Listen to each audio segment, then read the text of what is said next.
can I help you? Coffee. Cream or sugar? Just black.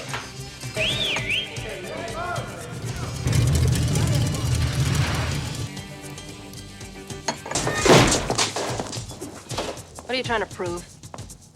Roadmasters are hungry, and when they're hungry, they eat. You guys already missed all the excitement. The party's over. All you're doing in here is looking like punks. Is that right? We just messed the place up! And after we mess your place up, maybe we'll mess you up. Oh, you got a problem with this pretty boy?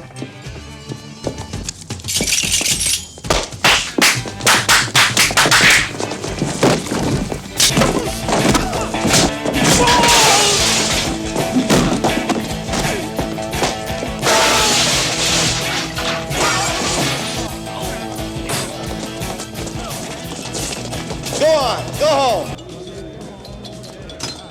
I could use a little help with those guys. Hey, bartender, you gonna shoot the shit all night or you wanna get me another drink? Hey, Tom, would you get a load of this little honey? She thinks she owns the place. Well, maybe you've already had enough, babe. You know, maybe you ought to pay up as well. Are you trying to say that I can't pay? Yeah, let's see the color of your money. There, happy? Yeah, but now I don't like your face. Let's get out of here.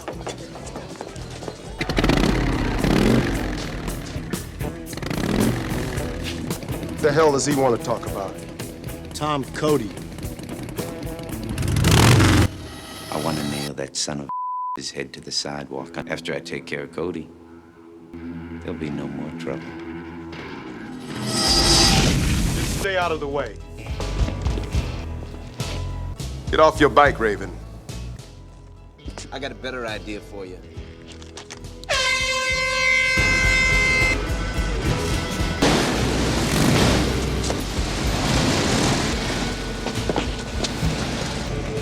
I told your friend Cody I could get a lot of guns.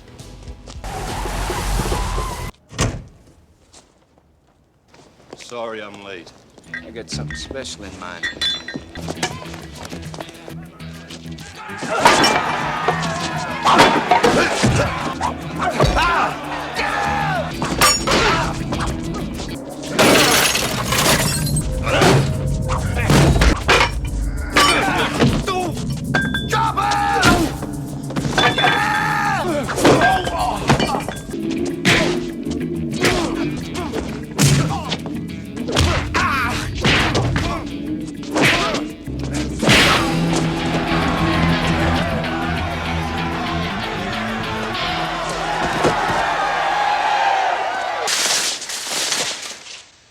The story begins in the industrial district of Richmond with a rock and roll performance by local girl turned rock star Ellen Aim and her band, The Attackers.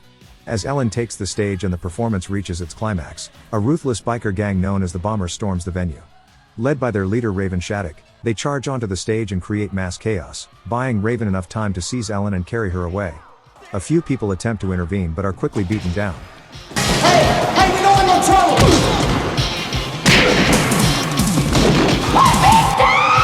The Bombers trash the venue and flee into the night with Ellen as their captive. Watching the abduction from the crowd is Reva Cody, the owner of a local diner. Realizing that the police are completely ineffective, Reva sends an urgent telegram to her brother Tom Cody, an ex-soldier who was once in a long-term relationship with Ellen before her career took off. The following day, Tom arrives in Richmond by train. He heads straight to Reva's diner and orders a cup of coffee. Coffee. Cream or sugar? Just black. Suddenly, a small local street gang bursts into the diner and begins harassing Reva, threatening to wreck her establishment before roughing her up. Oh, you got a problem with this pretty boy? When Tom steps in, the gang's leader pulls a knife on him.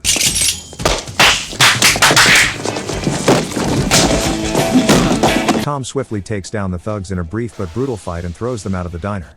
The gang flees on foot, leaving their customized vehicle behind. What do you think of my new car? Looks great. Why don't you sell it and buy me a new window? Tom takes the gang's car and uses it to drive Reva home. Along the way, she tries to convince him to rescue Ellen, but still bitter over their painful breakup, Tom refuses. You want me to go rescue an old girlfriend who's shacked up with another guy? Thanks a lot. After dropping his sister off, he heads to a local tavern called the Black Hawk to meet up with an old friend who works there. Hey, bartender, you gonna shoot the shit all night or you wanna get me another drink? Hey, Tom, would you get a load of this little honey? She thinks she owns the place. When Tom walks into the tavern, he finds his old friend arguing with a tough and confrontational customer named McCoy. The bartender refuses to serve her because of her aggressive attitude and troublesome behavior. My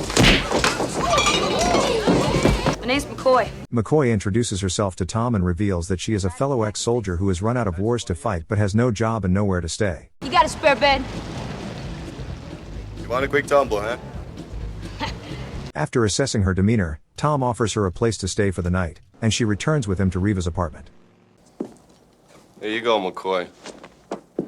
I'll see you in the morning. That night, Tom retrieves the photograph of Ellen from his wallet, and memories of their past surface. Tom has a change of heart and agrees to talk to Ellen's manager named Billy Fish about rescuing her. You tell this Mr. Billy Fish to meet me at the diner tomorrow at 12. Me and him are gonna talk some business. The following morning, while Reva and McCoy go to the diner where Reva works, Tom acquires a cache of weapons before going to the diner where he meets Billy Fish, Ellen's manager and current boyfriend. I want 10 grand. Easy. All you gotta do is earn it. I'll earn it. Both discusses the terms and Billy agrees to pay him $10,000. Since Billy used to book bands in the Battery and knows the layout, Tom requires him to accompany him into the dangerous industrial district where the bombers operate. All right, I'll go. She's real important to me. A jobless McCoy overhears the negotiation and convinces Tom to hire her as extra muscle in exchange for a 10% cut of the payout. I'm plenty good enough and I ain't gonna let you down. Hey, what is this? Get serious. I'm not paying you any extra to take some sweetie pie along for company. Billy tries to reject the idea, but Tom silences him, stating he is the only one choosing who works with him to rescue Ellen. Tom allows McCoy to join the team, and the three head out to the Battery to rescue Ellen. They track the gang to Torchy's, a seedy music club where Raven is holding Ellen inside. Raven enters an upstairs bedroom where Ellen is tied to a bed. He tells her that he intends to keep her for a few weeks until she learns to love him. From now on, either of you make any mistakes, I'm making you walk home. Walk? I'm not gonna walk around here. I'd get killed. You got it. What about you, McCoy? We're gonna do it or we're gonna talk about it. Outside, McCoy slips into the rear of the building disguised as a patron. Once inside, she encounters one of the bombers in the club and asks him to have fun with her. I like a guy that's got confidence. Great. Believing she is one of their own, the thug takes her inside. McCoy knocks out the thug before holding Raven and several of his gang members at gunpoint. Knock, knock.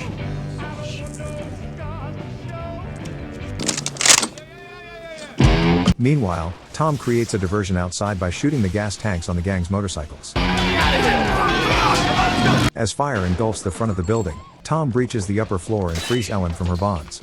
Tom directs McCoy and Billy to escort Ellen out to their vehicle and instructs them to meet him at the Grant Street underpass while he stays behind to blow up the gas pumps outside a bar.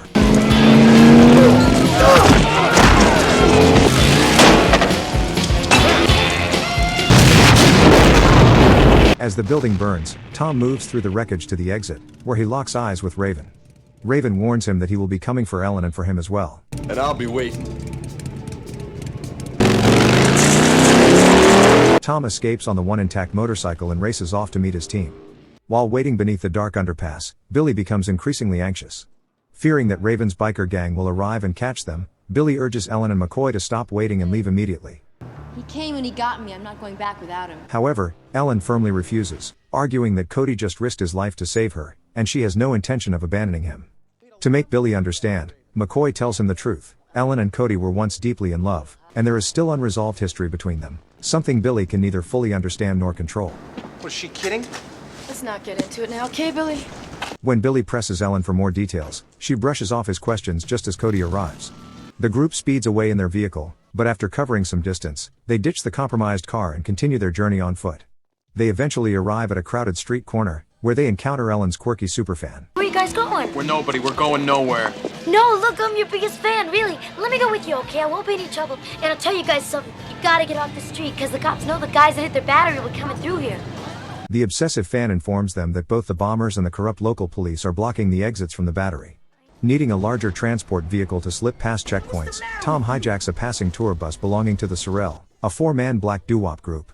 The group, along with the Sorrel, boards the bus and heads toward the perimeter of the district. Cody. However, the bus is soon halted at a heavily armed police blockade. Billy attempts to resolve the situation by offering a cash bribe to the officers, but the corrupt police take the money and threaten the group, ordering them to put their arms in the air and disembark from the bus. All right, now this is how we're gonna play it. Reacting swiftly, Tom and McCoy draw their weapons and hold the officers at gunpoint. The two order the remaining officers to get on the ground and shoot out the tires and engines of the police cruisers to disable pursuit. The group successfully escapes the police blockade, but one officer radios the nearby police station to block the streets heading to Richmond, forcing the group to abandon the damaged tour bus. The entire group flees on foot to a nearby elevated train line, riding the rails back into the safety of Richmond. Reeve Allen's back. And guess what? Tom's with her. Is he okay? Well, he looked all right to me. Upon returning to Richmond, everyone thanks Tom for rescuing their local superstar, but Billy Fish tells Ellen that he never did it for love, it was for money, and she means nothing to him. Ellen then grows angry with Tom for rescuing her for money, as she believed Tom still loved her. Later, Raven's right-hand man comes to Richmond and meets Ed Price, the head of the local police department. What the hell does he want to talk about? Tom Cody. I want to nail that son of his head to the sidewalk under that marquee that says Ellen Aim on it. And after I take care of Cody, there'll be no more trouble. Price, wanting to avoid a full-scale turf war in his district, visits Tom at the diner and orders Tom to leave town immediately to prevent further bloodshed. If he refuses, Price threatens to put him behind bars along with Raven. Be on that train tonight. Before leaving, Tom goes to Billy Fish and Ellen's hotel to collect the reward money. Instead of taking all of the money, Tom only takes the portion allocated for McCoy's cut and throws the remaining thousands back at Billy, stating he did not do it for the money. As Tom walks out into the torrential rain, Ellen pursues him into the alleyway, confronting him about his emotional detachment. The two embrace and spend the night together. The next morning, believing that Tom is leaving Richmond with her, Ellen packs her bags and boards the train alongside McCoy. However, Tom has no intention of running away or leaving the conflict unresolved. He strikes Ellen and knocks her unconscious so she cannot interfere or follow him. He instructs McCoy to stay with her, keep her moving out of the city, and ensure her safety. Tom then exits the train and returns to the center of Richmond to face Raven. Get off your bike, Raven. Officer Price and his partner attempt to block Raven from causing trouble in their city, but they are quickly surrounded and outnumbered by hundreds of arriving bombers on motorcycles.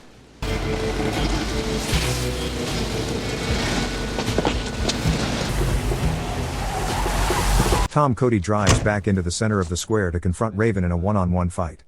Kick his ass.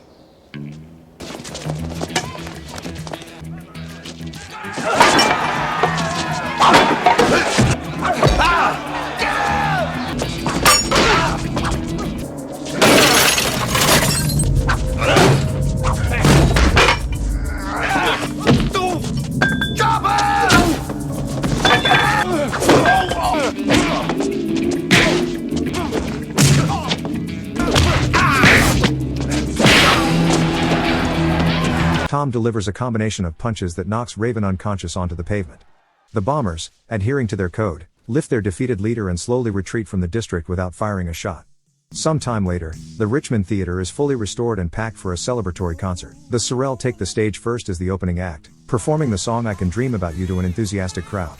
Backstage, as Ellen prepares for her performance, Tom approaches her to say goodbye. He acknowledges that her career requires someone like Billy Fish to manage her life, whereas he belongs on the move as he tries to fix his own life. The two share their final and mutual understanding. Ellen takes the stage and begins performing a song from her new album titled Tonight Is What It Means to Be Young. As the crowd cheers, Tom Cody walks out of the back of the theater. Tom Cody joins McCoy, who is waiting for him in a car. The story ends with Tom getting into the passenger seat and they drive away into their uncertain future as Ellen's voice echoes through Richmond City. Subscribe for more dramas like this, and don't forget to like this video, it really helps the channel grow.